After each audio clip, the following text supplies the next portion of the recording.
Good evening and welcome to this Tuesday, September 1st, 2015 meeting of the Raymore Planning and Zoning Commission. Please rise for the Pledge of Allegiance. I pledge allegiance to the flag of the United States of America and to the republic for which it stands, one nation, under God, indivisible, with liberty and justice for all.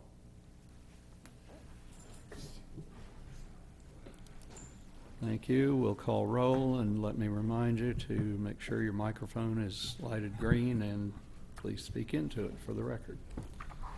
Commissioner Anderson. Commissioner Berenson. Present. Commissioner Bowie. Present. Commissioner Crane. Present. Commissioner Pfizer. Present. Commissioner Meiske. Present. Commissioner Sarsfield. Present. Mayor Kirkall.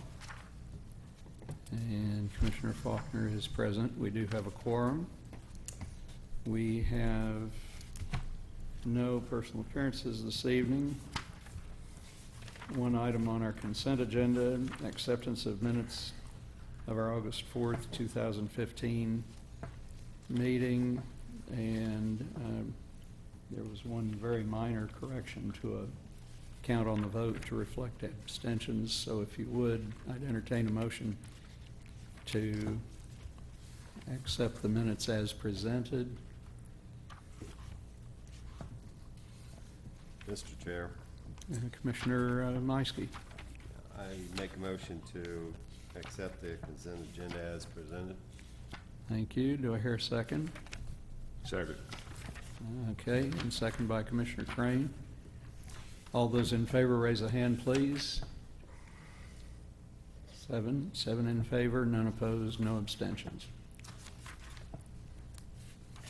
And moving right along, nothing under old business this evening, and so we'll move into new business. We have one case this evening, and that is case 15016, the 2016 through 2020 capital improvement program, and that case will require a public hearing. And let's see, Mr. Carteret, I don't really need to start with you, I guess. We'll need to make the introduction. This case will be presented by City Manager Jim Fearborn. That was very nice, thank you. Okay. And Mr. Fearborn? Thank you, Mr. Carteret, for that wonderful introduction. I appreciate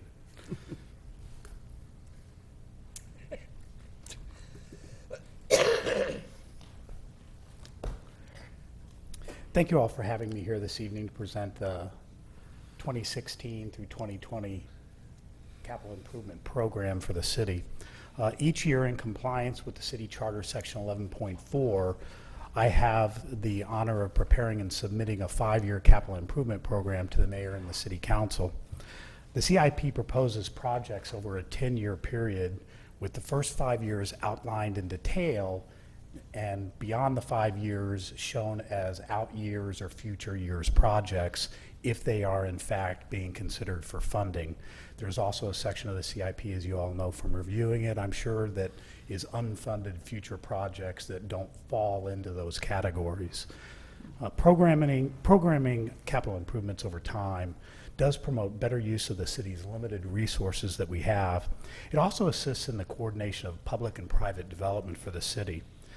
By looking beyond the first year of the budget and projecting what, where, when, and how capital investments may be made, capital programming enables the city and our staff to maintain an effective level of service and to present future and to the present and future population in consideration of growth that may take place. And it also assures that the goals of all of the city's master plans, including the growth management plan, are being addressed from a capital project standpoint. Primary goal of the CIP is to focus attention on and assist in the implementation of established community goals as well as outlined in your all's growth management plan. The Planning Commission involved here has two primary responsibilities in the process. First, the Planning Commission ensures that the recommendations of the CIP are in accordance with the growth management plan. And second, of course, it allows us this particular avenue, which the city charter calls for a public hearing on the event. This is where the public hearing for the CIP actually takes place. All of that being said, from an overview standpoint, I thought that tonight we could delve right into that portion of the CIP, which is most important, I think, to everyone, which is next year's actual capital budget. The first year of the CIP is the capital budget. The next 4 years are the near-term CIP. And again, as I said before, outside of that, we're dealing with future years. Thought I would highlight some of the major projects that were being considered for this year by the CIP committee, but did want to start with the fact that when I was before you all last year, I talked about the fact that $3.1 million in capital improvements were being scheduled for the current year that we're in, and that was a record amount of non-bond issue capital improvement that we were going to be doing for the city in that year. This year we will exceed that by about $800,000. We're proposing $3.9 million in infrastructure and capital improvement projects for the city for 2016. Within the Buildings and Grounds Department, I would have to say that the most significant project that we're going to be undertaking is the $65,000 for video enhancements for this particular room. As you know, when we met here last year, I believe that there were a bunch of file cabinets behind me. The carpeting was completely torn out. Most of the improvements that have been done to date have been to improve the audio, not only for the listening audience, but also for the people who are here in the chambers.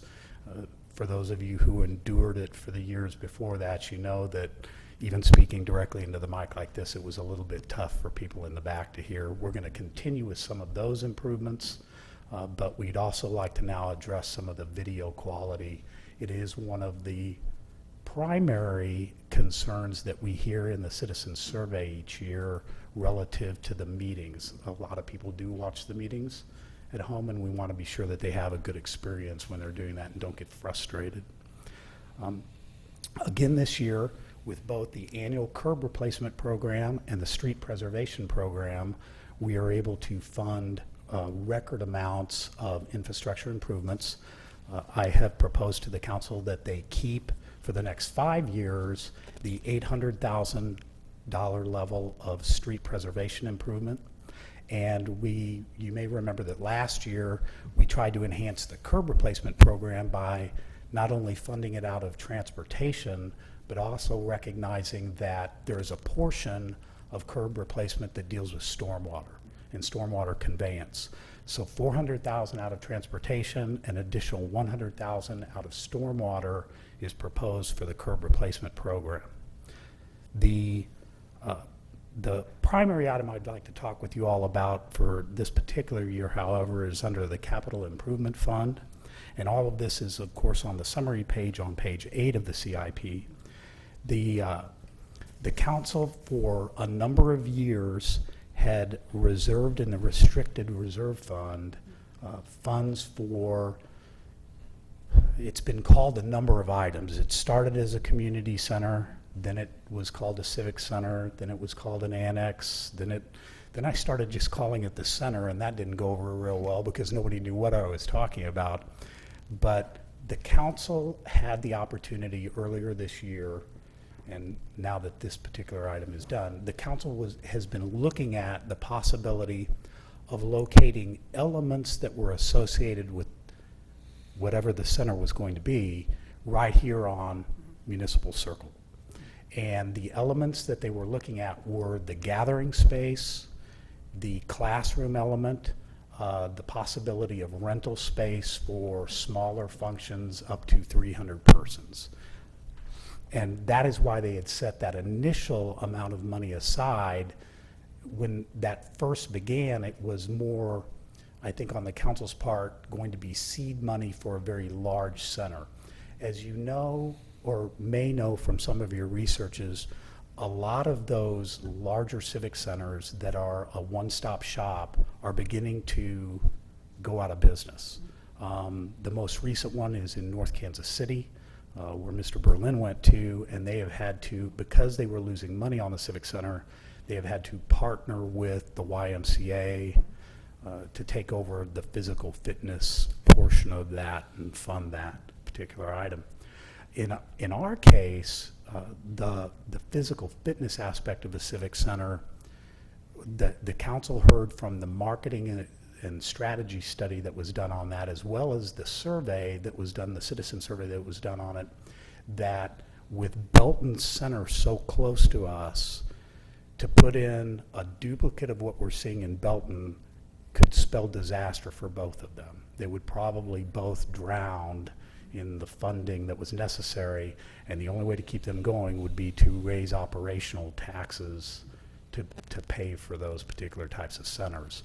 So with that being said, the council went back and revisited the original elements that they were discussing relative to the Civic Center. And those original elements were, on a smaller scale, what we lost when we lost the community room downstairs. Again, small gathering space, classroom space if we needed it, training space for employees here. So what the council is now moving forward with is taking the $1.5 million that was in the restricted reserve fund and looking at the possibility of building an annex to City Hall here on Municipal Circle with those funds. And we've begun the initial stages of that by putting out an RFQ for a design architectural engineering firm to conduct that, and the total cost on that is $1,541,250 in next year's CIP. Again, those funds had been restricted for several years by the council. They're being moved out of the restricted reserve fund to begin the first elements of this project next year into the capital improvement fund. Last item, not within the traditional bounds, but since we started it last year, I wanted to bring it back to you this year, and that's the $225,000 being proposed in the park sales tax fund to complete the baseball field renovation project that they started last year. They got 2 fields done last year, met with a lot of success, had a lot of tournament sponsors want to come in, really liked what they were seeing with that, led to an increased number of bookings for tournaments. So they're going to go ahead and finish out that project out there, and they are also doing the 2, if you're out there a lot, you know there are 2 smaller fields on the south side of the main complex. So they're also going to be putting in the new safety black backstops in those locations as well. Those are the projects for next year that were proposed to the council that I felt kind of stood out from some of the others that we're going to see there. Not that all of them aren't important.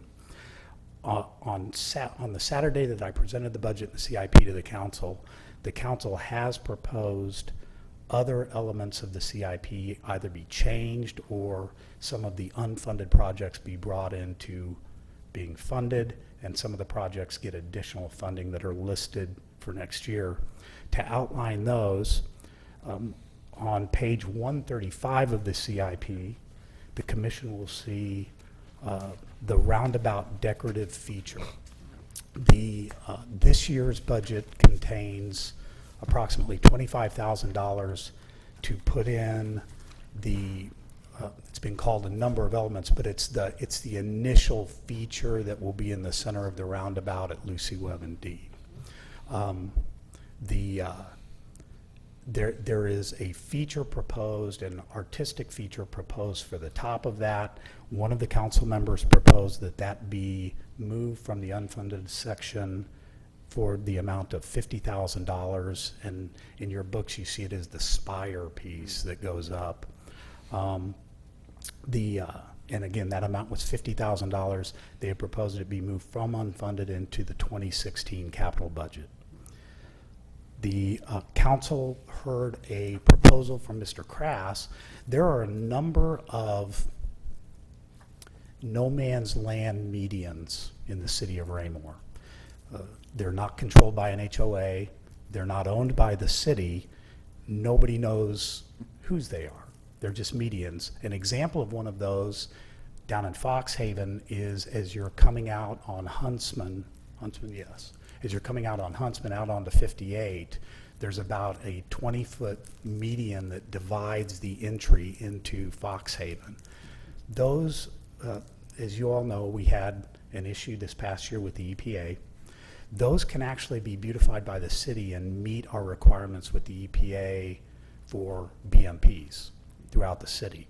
There are some of those located in every single ward of the city that don't belong to anybody, and so staff proposed, Mr. Crass's office did a great deal of work and survey work on these, and they proposed bringing those up to BMP standards, which is also a beautification effort within the city.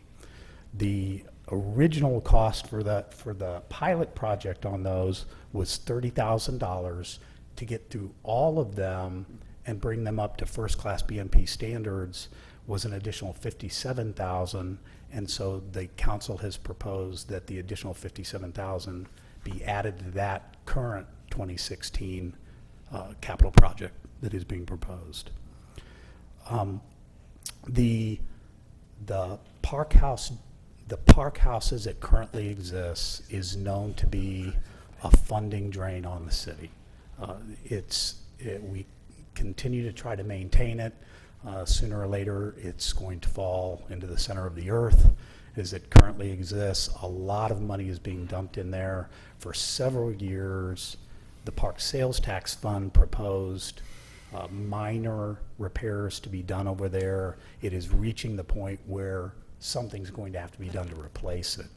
I hesitate to call it replacing the park house because, as you all know, it is literally a house, and that's not what we intend to put there.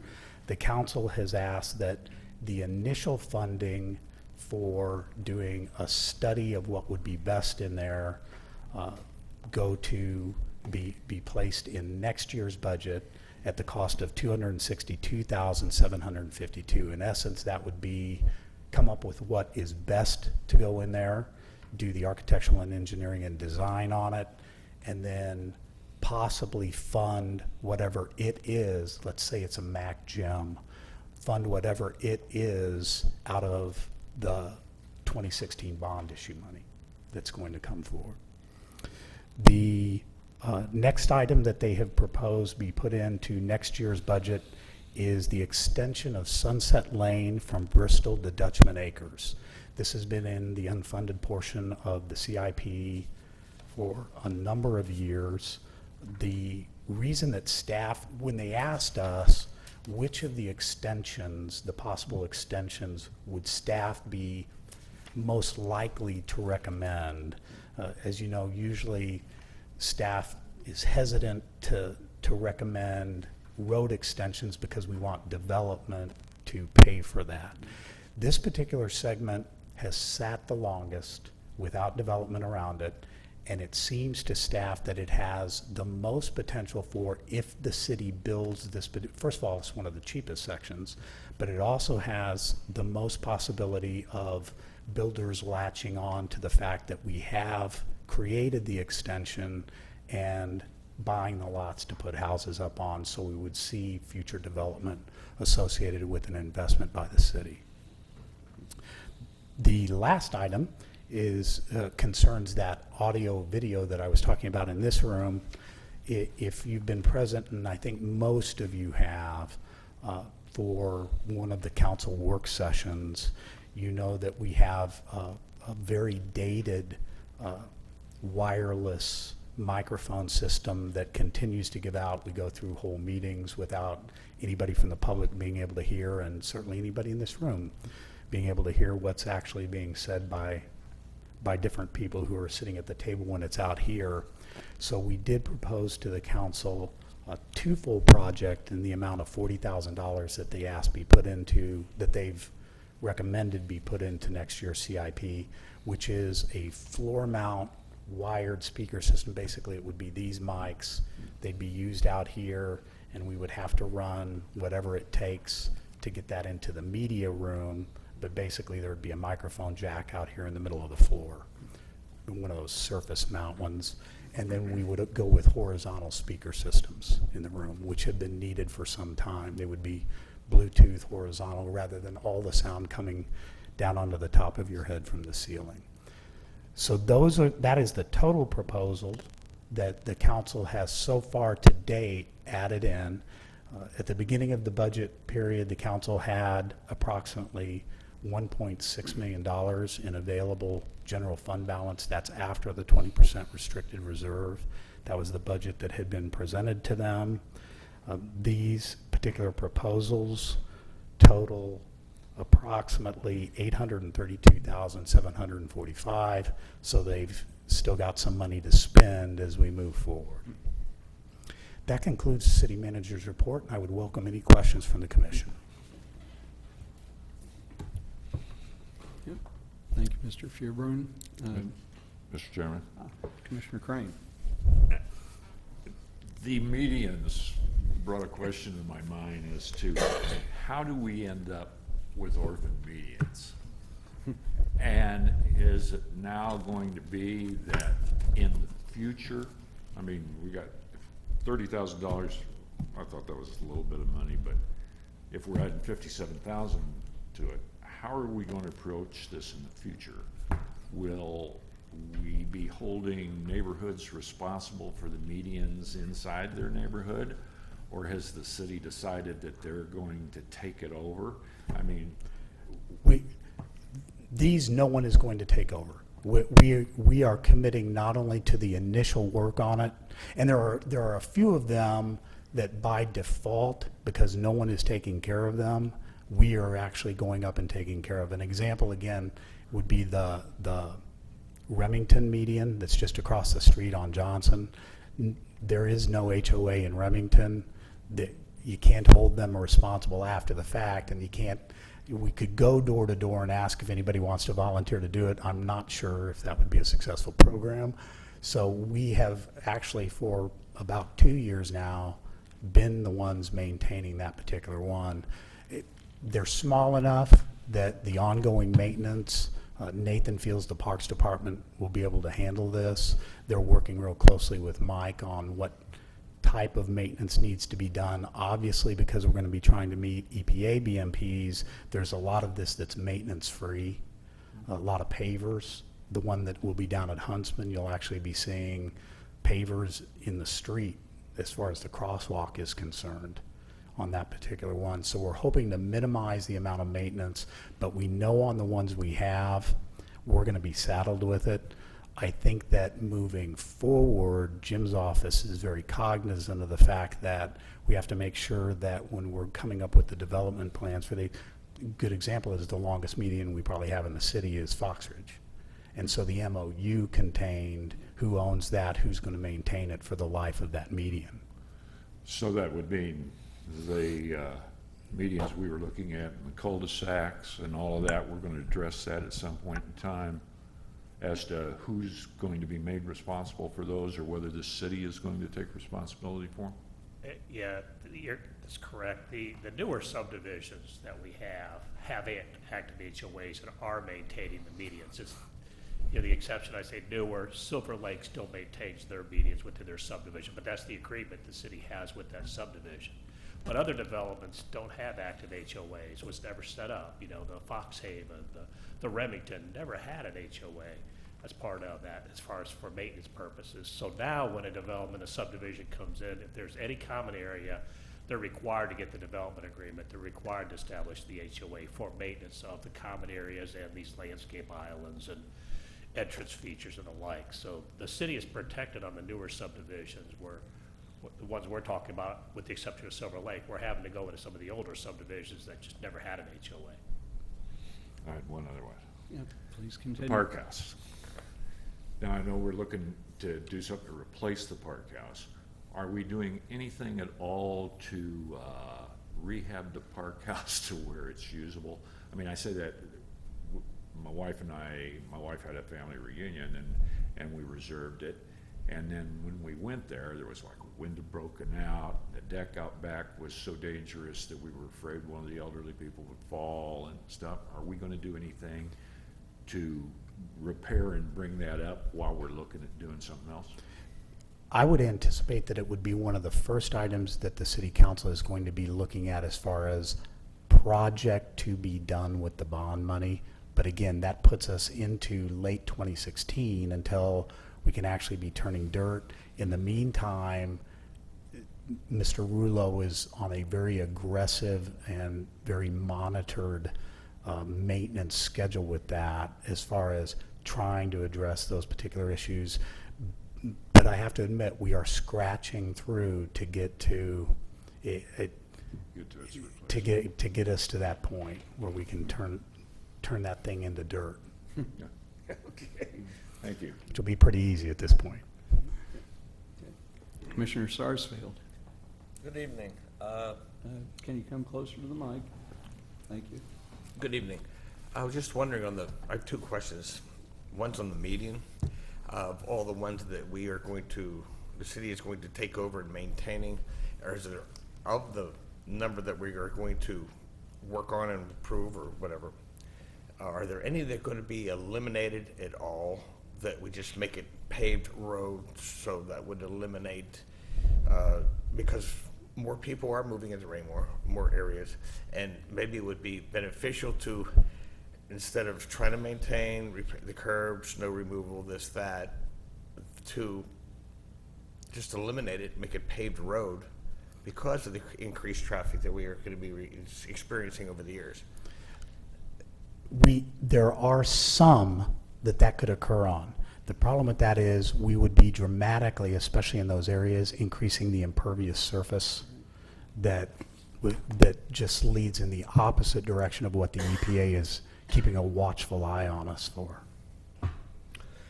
Okay, thank you. And the other question was, the first item that you mentioned was the Municipal Circles Center. You said there could be improvements made, an annex. What is going to entail in the annex? It's just bigger meeting rooms or what? The annex would include what could be basically multi-purpose rooms that could be turned into one large meeting area. There would be the parks that, if you don't know this, the parks administrative staff shares office space right now with the Public Works administrative staff down at the Public Works building. There are, in one case, in an office that's about the size of this podium, it feels like when you're in there, we have 3 of our field supervisors who are sharing the same office. That was a compromise plan that was reached when that particular building was built 7 or 8 years ago now. And at that time, I think that there was the thought that there would be an acceleration of what was going to take place at the Park House, and it didn't. Now those administrative offices being located where we're actually possibly renting space becomes very attractive because you don't have to pay somebody to man it. There's already somebody there. And because the administrative assistants for the Parks program are both half-time, they can be flexing their schedules into the evening if they have to be there to keep it open for something like that. If it is a normal rec program, of course, we have those staffed anyway. So it really lent itself to that type of a use. It is municipal circle. I think the council was very attracted to the idea that since nothing is happening here, we might be able to help spur a little bit of development. And as you all may or may not know, 223 directly behind us here is the state of Missouri. It's a State of the Missouri building now. So this kind of keeps in that government mode as far as what we're building on here. The council, I think, would be very much interested in the possibility that the building also have an expandability element associated with it. That was a considerable amount of their discussion at the meeting when they gave us the nod that they wanted to proceed with the project in general. Thank you. Other questions? Commissioner Bowie? Okay, and he kind of stole a little bit of my thunder. I was going to ask about the annex. And then tell me it sounds like you all did a little study based on the recreation center in Belton. Mm-hmm. Yes. And I'm curious about that study. What type of results did it yield that made us say this is probably not feasible to have the same type of facility here in Raymore? That's the first part of my question, so I'll let you answer that. Thank you. The study was two parts. One was a statistically valid citizen survey that went out on what would you use. In hindsight, the wording of that particular survey and some of the questions associated might have been a little bit better, because the questions that were asked were, and that comes directly from the market strategist who was a part of that survey. If I ask any of you, if you go to a workout facility, what do you use in that workout facility, was the way the question was asked. It was not asked, if you built it here, would you use it, which would have probably been a better way to ask the question. The two most pointed questions, however, within the citizen survey component were, would you allow bond money to build it, and would you allow tax money, levy money, to pay for any shortage in what fees would not make up? Item A, a pretty good response.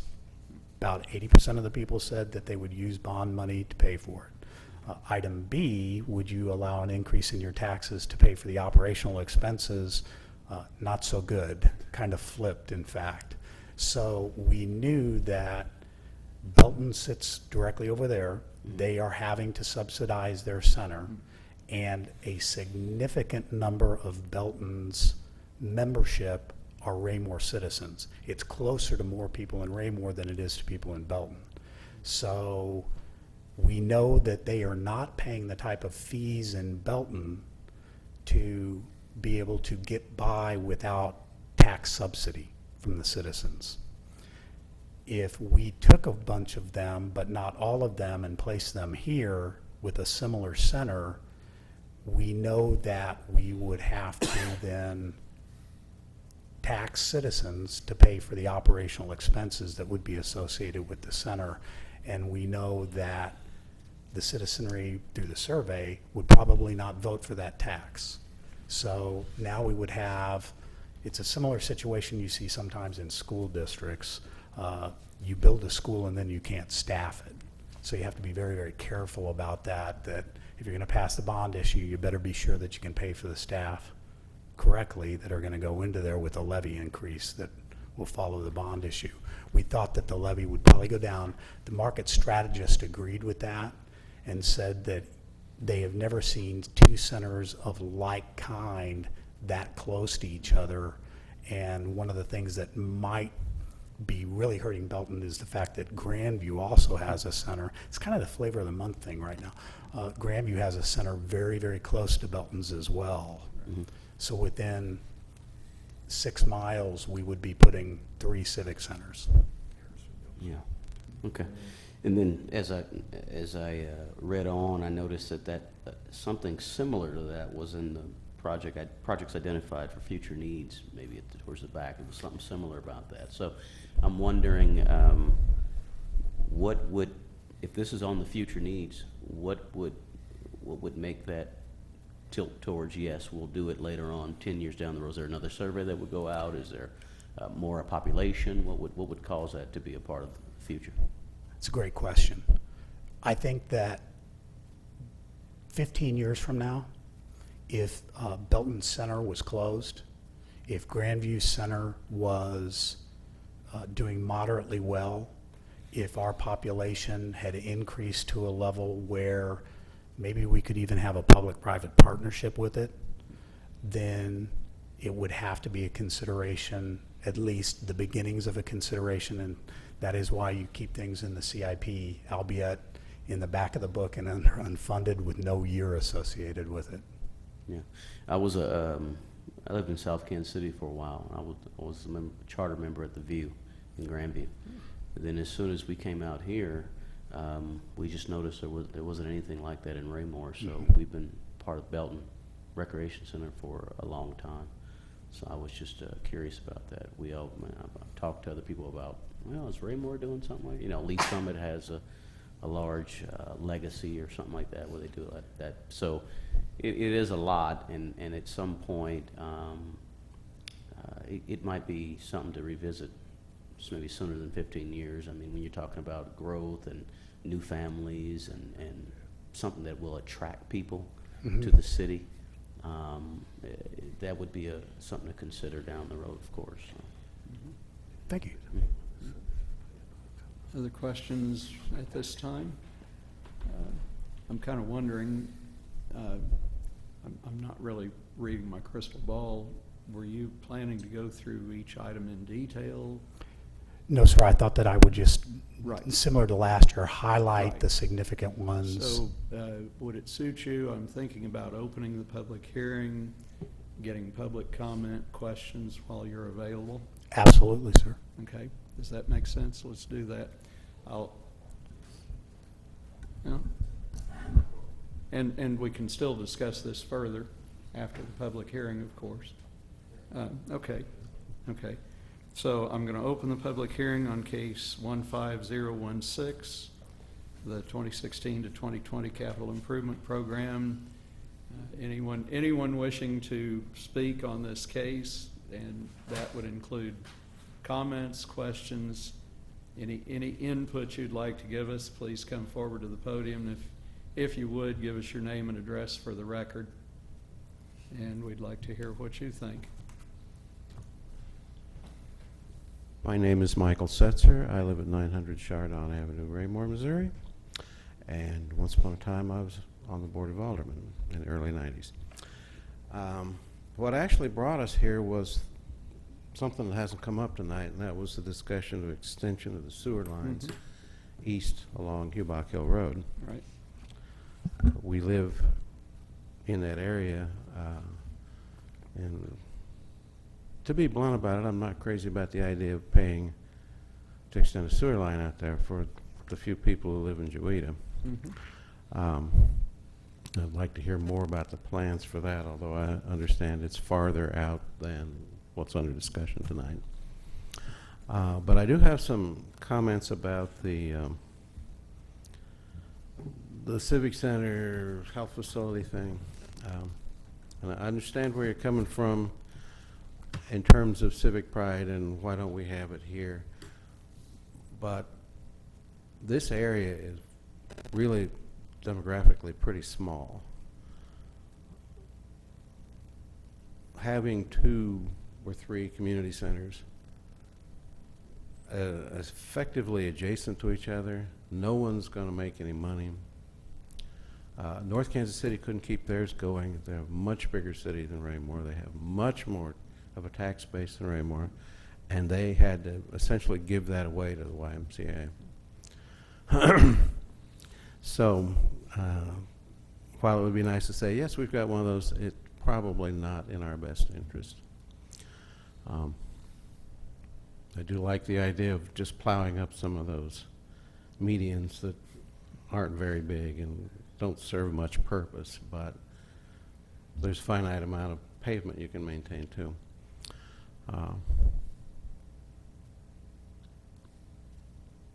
It seemed like there was something else I had on my mind. The Park House for $225,000 for the study. You could tear that down and build its exact replica and at least have a safe little house to have parties in. But you might want to step back and say, if we're not bringing in enough money renting that thing out to maintain it, why do we have it at all? It came with the land. Knock it down, extend the parking, go on with life. Does anybody have any questions while I'm standing here? No, we always like to let you sit down, and then we'll call you Then back. you'll buzz about it, We've okay. been known to do that. Thank you, Mr. Mr. Setzer. Setzer, did you have any comments? Well, they're Thank you for certainly your welcome. attention. Yeah, thank you, sir. Mr. Fearburn, if I can invite you back up, I think what Mr. Setzer was referring to is possibly on page 133, Southwest Interceptor number 1. Oh, yes, okay. And if you would, since he specifically touched on that, I'm not gonna make you go through every one of these in detail, I promise. Get me if I do. She will. But if you would, give us a little further discussion on that, just for a little clarification of what exactly is envisioned in that 18-SAN-004 thing. The Southwest Interceptor is pretty simple. The Southwest Interceptor, the reason that it is in the CIP is we have to acknowledge the fact that one of our number one annexation areas would be to the east. If we annex to the east, nothing that exists there now calls for the Southwest Interceptor. If we annex to the east and development begins to occur, as is in the justification for that particular item to serve future development, then we are going to have to do the Southwest Interceptor. But right now, it's neither funded nor proposed in any year. It is in there because it has been in there for a number of years as an acknowledgement that one of our primary annexation areas would be out 58 Highway towards 291. Sure. And you can't annex it without service. Got to have service. So a quick question from me on that. I see one phrase in that item that talks about this interceptor would allow for decommissioning of the temporary lift station serving Park Place and Hunter's Glen, which has occasionally been a problem, that as well. And I'm assuming, and you know, I'm not sure whether you or Mr. Cataret or Mr. Crass would be most familiar with this, but when the city puts in a sewer line to a previously unserved area, we don't necessarily force residents to connect to that. I believe what triggers a connection is either their desire to connect or a problem with their existing system, which might be fixed by then forcing them to connect. Is that somewhat correct? That is correct. Okay. The ordinance has a couple of provisions in it. One of the first provisions is a requirement if a sewer line is brought to within 300 feet of your residence. Of your residence. But a trigger of that, a threshold of that, is if you continue to have a functioning, operating septic system or on-site sewage disposal system, Right. you can maintain that system and stay on that system. Okay. So You there's a can repair grandfather that system. clause. You cannot replace that system Right, if the sewer right. line is there. Yeah. So it's not necessarily just because the sewer line is there, you're forced to connect. That's not entirely the case. There are some provisions to allow residents that have functioning systems to continue to utilize those systems. At any rate, I'm thinking this is unfunded at the current time, so it's a plan or an intent, but without a specific timetable or commitment. That's correct. Yeah, okay. So I think that puts it into perspective for me. Does that help a little bit with the understanding? Okay. So while I've got you back here at the podium. Absolutely, sir. Can I ask a I question got on one that? question on that. Oh, On that sewer specifically system? on that, okay. Yeah.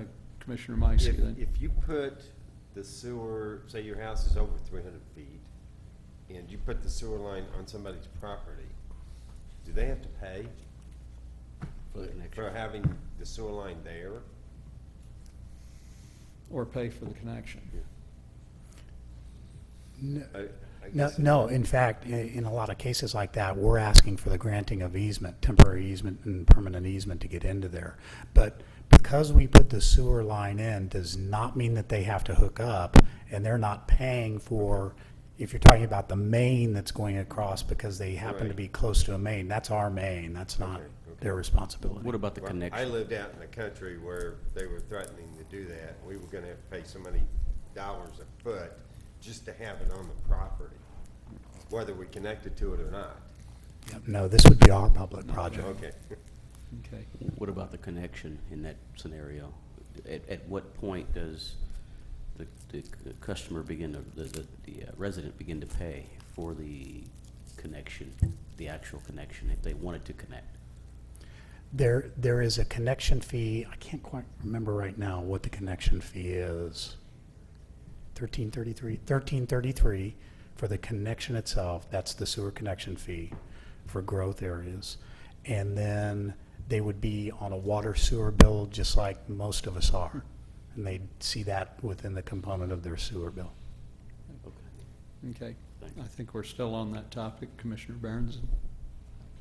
When you say that it has to be 300 feet, is that 300 feet from the residence or 300 feet from your property? It's for the residents. From the residence. So 300 feet of line, basically. Okay. Y'all good for a minute? Anybody down here? Commissioner Sarsfield? Just one question, the 1333, what, I guess that was the amount for the hookup to the line.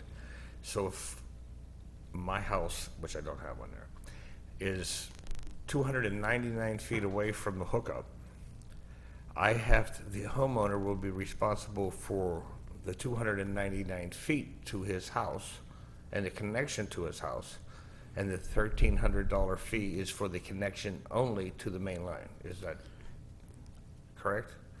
A lot of it is going to depend on whether the home is already there. Again, what we're proposing with going all the way back to the initial project, what we're proposing with the Southwest Interceptor is that it would be there for future annexation and future growth. We had no anticipation that unless somebody wanted to, they would actually hook on. For the most part, when you do something like a project like that, most people remain in the same condition they are. They're using septic and buying water from us in situations like that. But if a new subdivision were to go in on Doc Carroll's property, if you were to sell to a 180 home subdivision or further down the line by the middle school, the builders are paying those costs. Somebody's not actually, and they know that. Thank you. Any other questions? I kind of sense, I may be surprised, I kind of sense that we're closing in on this case. Shall we let Mr. Fearborn sit again? Okay. You're not leaving us yet, right? No, sir. Okay. Sewers are always a problem. Thank you. Appreciate that. Asked him, I called him about that. We'll let you sit if you want to take your chances. I thank you, sir. Thank you very much for that presentation.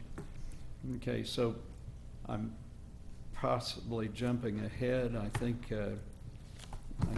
our job this evening is having opened, and I probably didn't close it yet. I get to whack the gavel. I can close the public hearing on case 15016, taken public input, and reviewed the capital improvement plan. I think it's basically our job to make a recommendation to City Council based on what we've heard this evening. And Mr. Carteret, I suppose that could be a recommendation to accept this capital improvement plan and forward to City Council. Yes. With our recommendation of approval. Yes, sir. That sound about right? Yes. Or if you choose to modify or disagree, then you could move that way as well. So, any further discussion on the case or a motion? Commissioner Crane? I just got one thing. Yeah, please. And don't have to do it. Meiske, sorry. How did I get Commissioner Meiske? I think I accidentally. In the future, just so it helps us out a little bit, if you could, not all these projects are going to affect the growth management plan, but if you could add like another section on this and just kind of make reference to the growth management plan, of which, you know, the Hawk Ridge, you know, would be a good one, because it does meet 2 or 3 of the goals and objectives of the, you know, growth management plan. I was just, because I was going through this, and I was, wow, you know, and I was going through my book here, and, you know, trying to say, okay, now which one, because obviously the speakers here wouldn't have anything to do with that, but, you know, there's a lot of projects in here that would definitely affect that. Yeah. So that's just a comment. Don't run. I back think to it's your an office and do it excellent, now. I think it's an excellent comment. I would venture that even the speakers in here, we can find something in the comprehensive. I did it, in the growth management plan to actually cover that particular item. So I think it's an excellent idea. We'll make Right. sure that the sections of the growth management plan that apply I've- for this particular commissioner are included. You did a good job here, and I hate to put more, on you, but. Oh, no, that's on Mr. Carteret. Don't worry, sir. Well, I've I'll got just I've- hand that off. Oh, okay. I've got a thought, Delegation. and it's not binding, but considering how nice an introduction Mr. Carteret did, I'm thinking, I wonder if we might ask Mr. Carteret at the beginning of the CIP hearing next year, we might ask Mr. Carteret to simply give us a very quick summary of the goals of the GMP, just, maybe a very high level, and then we'd have it right there fresh on our minds. Right. But I personally agree with Mr. Fearborn. Maybe the speakers might be a little bit of a stretch, but when you look through at all of the various, I'm just flipping random pages. The farmers market enhancement clearly ties in with GMP. The trail construction clearly ties in with GMP. Supporting development with infrastructure, it's really pretty hard to find much in here that doesn't have a direct impact on what we're trying to achieve via the GMP. In my opinion. And I just think as this thing goes forward, even to the council, that, if you make mention of this stuff within this, kind of gives us a little bit more back. I think I just figured out, you've got a copy of the GMP there. I ought to let you tie the two together, and What? there's be poetic Like I justice. said But no, Saturday, that's what I was doing. that's perfect. That's absolutely perfect. So- Okay, what else while Mr. Fearburn is back at the podium? I got a quick question. Yeah, Commissioner How'd you Boyd. guys come up with your level of importance versus you had a 3 by, a 2, a 3, a 4? How did that develop, and was that your team that did that? Yes, as you read through the different levels and the different steps that are taken, we actually begin the CIP process the first week of February. And the projects are initially proposed, they're fleshed out, the entire team actually writes the justifications, not one person, and the description of the project before we get to the end of it. And there is very measured and very serious discussion about those different levels of importance that go with it. It's not just, we don't just throw those in, because there's a real curious mishmash of, you'll have something that is unfunded, but Mr. Crass may argue passionately about the fact that it may be unfunded, but we're gonna have to think about this sooner or later. One of the real common jokes I make about Mr. Crass is that he's not going to be satisfied till there's a water tower in every garage in Raymore, because he's just paranoid about what if we run out of water, what if we run out of water, what if we run out of pressure. And so anything that's going to be water related, water line related, or water tower, whether we're funding it or not, even if it's in a future year, he's going to say, we have to keep that as an important priority in our thinking, even if it's about another project or scaling one back to assure that. So it's a very, very good discussion at that committee level relative to those levels. So we've got his third water tower in the CIP. Yes, you do. It would have been interesting to see on your funding source kind of snapshot to have the levels of importance on there.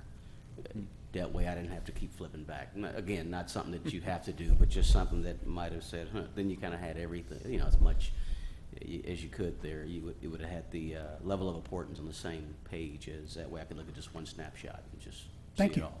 No, any type of it, we're about constant improvement here. Okay. Yeah. Thanks. Commissioner Berenson? Yeah, one more thing. Mr. Setzer, I believe it was, mentioned Yeah. a study for the Park House of $225,000. Did I hear that right? That's correct. Okay. What we are proposing there is, again, as I may have stated it, or I may not. The goal is to not replace the Park House with anything that would ever again be called a Park House. The goal is the ultimate plan, the original Recreation Park Master Plan called for a gymnasium to be there. So the conversation has kind of centered around what is called a MAC gym. You can use it for a lot more than just playing basketball or volleyball in. It's got one of those multi-purpose floors. You can actually have small shows in there. You can use it for a number of different things, and I know the Parks Board has been very interested in the possibility of looking at a MAC gym somewhere in the city. The original rec park plan called for a gym to be there when the Park House eventually went away. They have been using the Park House. The Park House is actually a revenue generator for them even now. It's being rented out on a regular basis, just shouldn't be continued for very much longer. But I think when that Park House comes down, what they're actually looking for is a much larger project that could only be funded out of the bond issue, like a MAC gym, and the initial work that needs to be done on that as far as getting to the point where if the bond issue passes, and that's one of the first items that's on, they're able to turn shovel the next day after the money is put in the bank and start building a gym or a complex of some sort. So it's not for a structure that is even the same size as the Park House. The Park Board is not considering that at all. That amount just sounds like a lot of money. About MAC Gym with that type of a floor is going to be about $2 million, about 1.8. So you would be looking at, first you got to tear down what's there, then you have to do all the soil studies that are going to be involved, et cetera, which some of you know much better than I do. And then you usually look at 10 to 12% for engineering, architectural, especially if they are going to then be carrying you through the actual construction phases. Okay, so the 225 is not just the feasibility study. Oh, no. That gives you the final product, the turn dirt. Thank you. Right, yeah, I think that was kind of the cringe factor is over quite a few years when we hear about X amount being spent on a survey or X amount being spent on a study, and what have we got at the end of it? Either good advice or maybe good advice that goes on the shelf never to be seen again, and that tends to make a lot of us cringe. But I'm glad to hear that this is way beyond that. Yeah, it's a much bigger project, and it's also one of the nice parts about it, I guess. And then the same thing exists for the annex here. If that money is not used there, it is available for the actual construction component because it's out of a set amount dedicated fund, if you will, to make those improvements.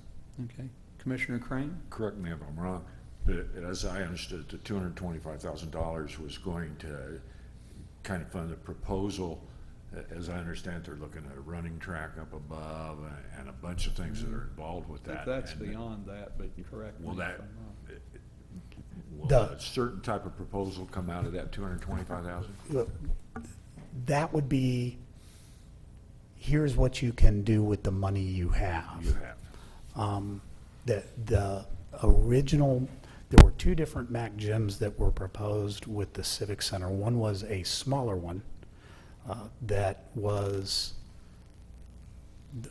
still had the MAC gym floor, was still a multi-use room, did not included two classrooms on the back end. No, I'm sorry, one classroom on the back end of it.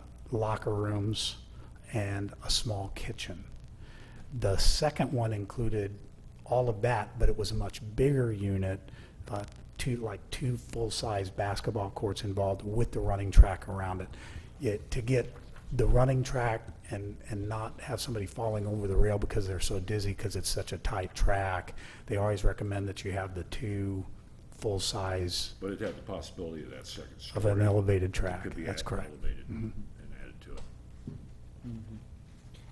Now you got me wondering a little bit, so I'm looking at a series of items, and if you remember this stuff off the top of your head, great, but it starts with CC-BG-001 and keeps on incrementing, and so these are all unfunded future needs, GO bond consideration, and looked like different aspects that could be, that we could pick and choose from according to needs or more urgent needs, and not try to do the, sorry, I'll call it Civic Center for lack of a better word, not try to do it all at one fell swoop. And not all in one location, Right. which was a critical element of the council's discussion, Right. is where you see these being successful, you are seeing them in smaller bites, rather than a one-stop shop where you have, and you see elements in there that are like administrative spaces Yeah. for $1 million and some dollars. Well, if you had a one-stop shop like what you see with the Overland Park Convention Center, you have to have very expensive administrative spaces to take care of those. And you're exactly right, Mr. Chairman, when we gave those to the council, they were because the council had done a card exercise to determine what elements of the Civic Center at some future date they might be interested in. They ascribed a yes, a no, or a maybe to those. What you're seeing in there is if they had said yes to a one-stop shop, which even the maximum future bond issue wouldn't be able to pay for, so that they'd be taking a tax increase to the voting public for a civic center of that size. Those were the yes elements that they would consider. So when we brought the possibility of a future bond issue to the council that included public improvements, those public improvements necessarily have to be pushed into the CIP by virtue of the fact that they're being presented to the council as a public improvement. So they're in there in that way, listed unfunded, but then the council actually got the big book of bond issue projects, and all of the different elements for plug and play were listed in there. That's going to be an integral part of the council's discussions at work sessions coming up. When they're talking about the budget, they're talking about the CIP. What are we going to fund out of this? For instance, they put the $225,000 in for whatever's going to replace the park house, and what then is that going to mean to the bond issue? So all of that will dovetail into their discussions in the next month to month and a half. Right. Yeah, good. Further questions? No. Darn it, shouldn't have asked and waited so Oh, long. it went No. out. Done, so. Commissioner Pfizer. I have a question about some of the buildings around here. I like the idea of kind of, not having one big thing and having several different facilities around. Will there be any space for like gallery space or something? I know there's a new arts commission in Raymore, and part of the thing is, where do you have arts in Raymore? And so I just didn't know if that was kind of something that could be worked into some of these spaces, or if it's been even discussed.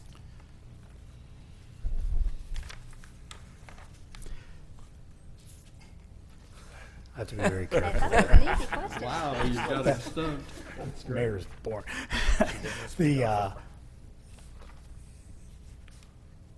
There are a lot of needs for different types of spaces. Those needs need to start with ground.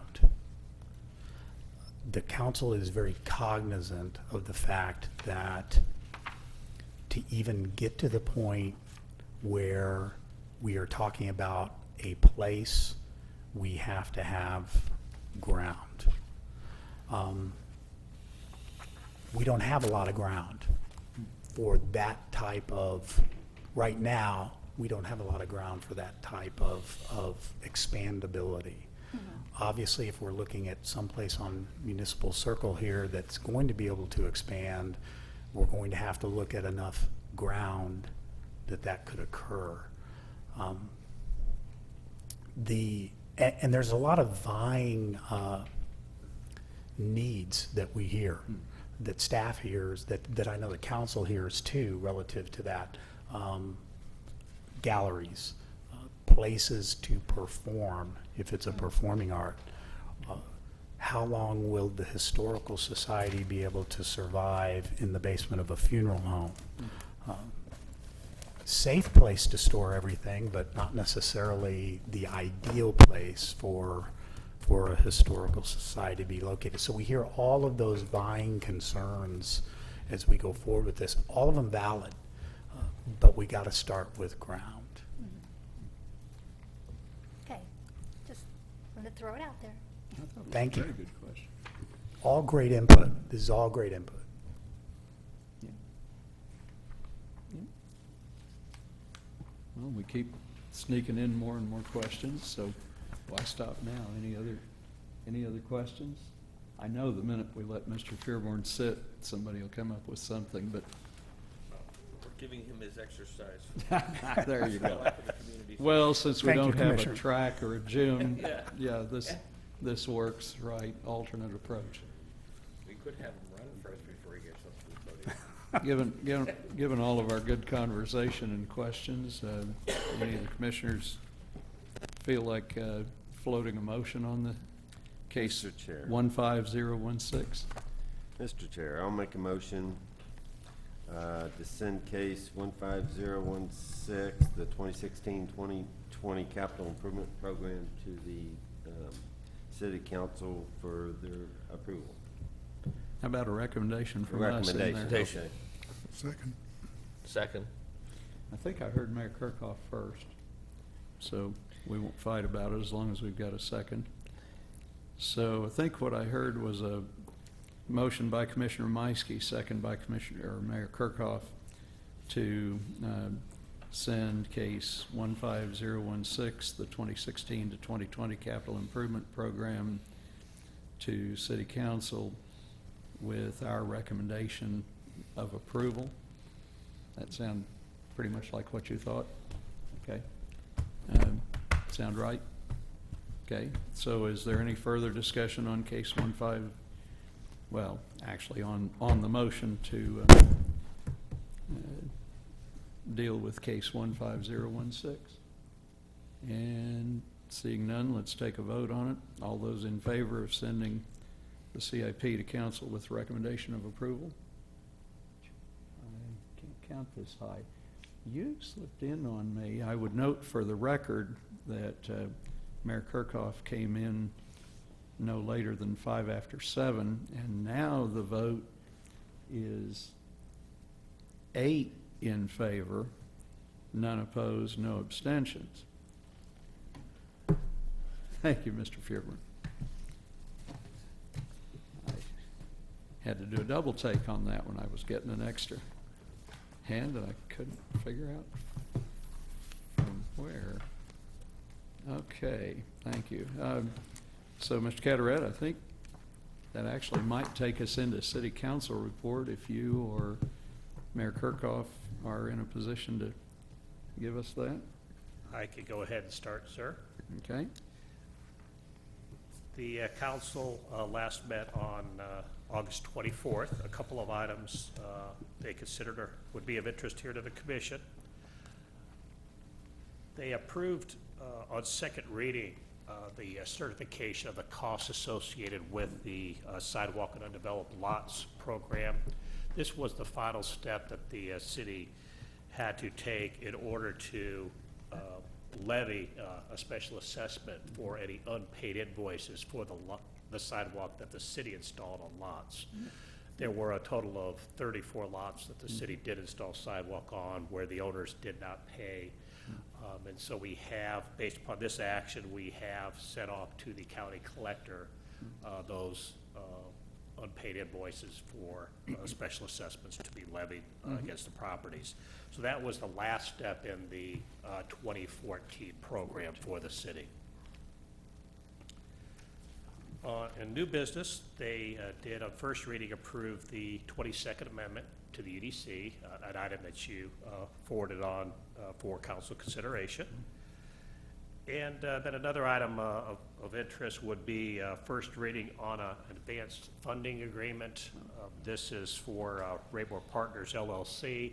This concerns a possible project on the Dean Homestead property there at Dean and 58 Highway. So this advanced funding agreement, it follows under our adopted incentive policy for the city. It's a funding agreement between the city and the developer. It provides a source of funds to the city to review and consider a developer's proposal. They will likely be submitting a proposal to activate a TIF plan and possibly a CID, financial incentive plan for the property. The developer, in essence, prepays the city for the city's cost in reviewing their proposal. It doesn't commit the city in any way to support the project. It simply gets the process in motion for possible future consideration by our TIF commission and city council, depending upon the request they're making. So that was the first reading of that item, but it's a very exciting item because it could potentially see a development on that pivotal intersection in our community. It really is the entrance to Raymore coming in off of 58 Highway, so we really do want to see a development, nice development occur there, so we're excited about that project. And then another item of potential interest was briefly discussed under the CIP, but the Farmers Market Depot property. Those of you who have been by the property recently have seen that the depot building is coming close to completion. So that was the first phase of that overall project. But during the discussions of the budget, preliminary discussions by the council on the budget, there was some mention of an enhancement package which would provide additional features for the shelter house. Right now, there are no utilities, there's no electricity to the building, et cetera. Staff did propose an enhancement package that city council did ask staff to bring forward, and we did that at their August 24th meeting. And it would, in essence, enhance the building by bringing electrical service and accent lighting and similar other features to enhance that part of the project. To, in essence, make it a complete project rather than finishing the shelter house this year and then next year we go in and have to tear things up to do some electrical work and other work. It was felt that since we're there now, if we can get this project completed, at least phase one completed, the timing was right. So that was unanimously approved by council on first reading. So those items of first reading will be considered by the council on September 14th for final action. So those are the items of interest that I had from the August 24th meeting. Okay. Mayor Kirkhoff, anything to add? No? Okay. Well, Mr. Cataract, I think that'll take us on into staff report, if you would. Yes, sir. Thank you. Under two items, really, just looking at our upcoming meetings, we currently don't have anything scheduled for September 15th. Oh, okay. Our next meeting after that would be October 6th. I would have at least some discussion items for you to consider on October 6th. So without any cases on the 15th, I'll leave that to the commission to decide, but staff doesn't have any specific reason for meeting unless the commission has one that Right. evening. September 15th. September 15th, yes. Right. No items currently scheduled. Right. So are there any objections to canceling that meeting? No? Okay. We're going to dock your pay, but that's all right.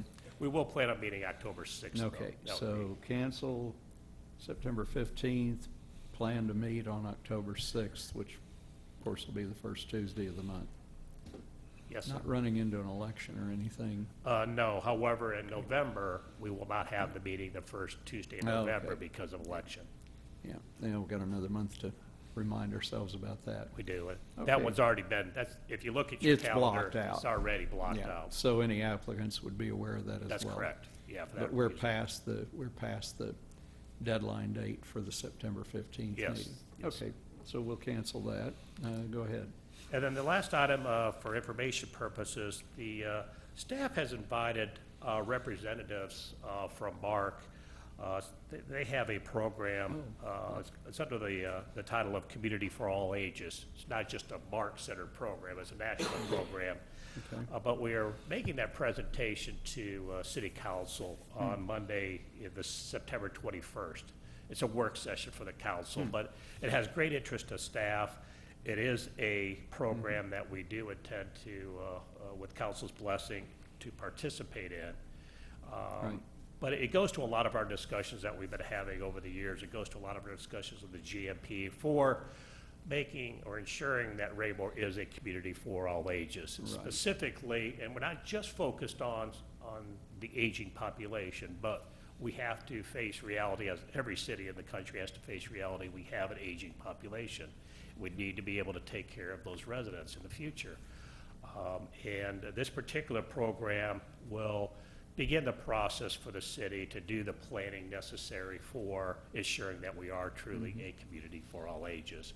So I think it's going to be a fascinating work session. Right. I do encourage all the commission members to be there. Seating capacity shouldn't be a problem. Should not. It'll be here in the room. Of course, we would have, council does sit out in the middle of the room typically Yeah. for a work session such as that, but there would be seats available for the public. Could you send an email reminder to all the commission members? I will do that. Just on top of the discussion And tonight?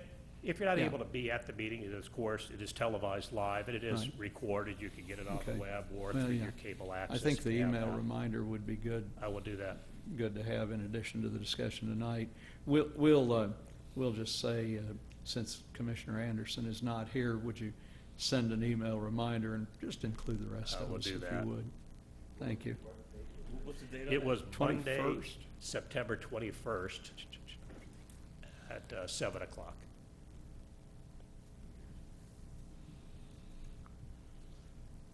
That concludes staff report, sir. Mhm.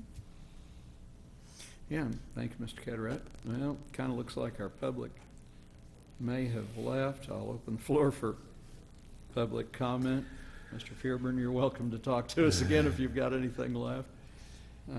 Seeing none, let's move on to commission member comment. I was going to get fancy and try to do this in alphabetical order, but I think I'll just bounce around a little bit. Commissioner Meiske, thanks for making that motion, and as your reward, would you like to speak first on commission member Well, comments? thank you, but I have no comment. That works. That works. Commissioner Sarsfield. Yes, just one item, the, lack of a better term, the statue or display that is proposed for the roundabout, The spirally the thing. spiral thing, yes. I'm sure with all of the planning that goes on in the city, I think there's more important money, that money could be spent in other areas or in another area, opposed to putting something in the middle of a circle that everybody's gonna say, what's that? And what's it there for? And they can't stop and look at it, or there's a plaque gonna be there because it's a roundabout and there's no parking there, so it's just gonna be one of those things that you see. And I'm just wondering that, is it really cost effective just to put it up to say, look how pretty it is? All right. I think since city council has the purse strings, I think we'll let them figure that one out. Appreciate your comments. Let's see, Commissioner Berenson? No comments. Well done. Secretary Creighton? I want to thank Mr. Fairborn. Well laid out, organized, interesting. Took up 2 hours of my Saturday. Make the match a little bigger. Okay, anything else? Commissioner Bowie? Only comment I have is, anytime you can continue to put educational materials in our packages, that's a good thing for us. In terms of taxes or how taxes are figured, whatever. That's always good for us, at least for me. So I appreciate that. Yes, thank you. Let's see. Vice Chair Pfizer? No comment. Mayor Kirkhoff. Nothing tonight, thank you. Oh, wow. I guess that leaves me. Mr. Fearburn, thanks very much. I thought the presentation was a good balance, not too grueling. We did, after all, have time to review the packets and pages in detail, but I thought you summed it up very nicely, and I apologize for putting you on the spot with some specific questions, but very nicely handled. We appreciate your time and effort, and as always, we know that staff does the legwork, and there's an awful lot that goes on day to day that makes our job much easier, and this clearly is one of those cases. Mr. Cataret, thank you. You're doing double or triple duty here. It's not quite Mrs. Johnson, but you're doing a very nice job with minutes and so forth, and trying to keep us organized, and I do appreciate that. I think we did fine without Mr. Zur and Mr. Eanes this evening, but they're almost always here as well, and we could not do our job without the support of city staff. We appreciate that. I think that's all I've got, so I would entertain a motion to adjourn unless anyone has anything else. Mr. Chair, I make the motion to adjourn. Very nicely done, Commissioner Meiske. Do I hear a second? Mayor Kirkhoff? All those in favor of adjournment, raise a hand, please, and let's see if I can count to 8 in favor, none opposed, no abstentions. Thank you, and we'll see you in a month. Outstanding stash you're sporting there, Mr. Mayor. It's coming in good.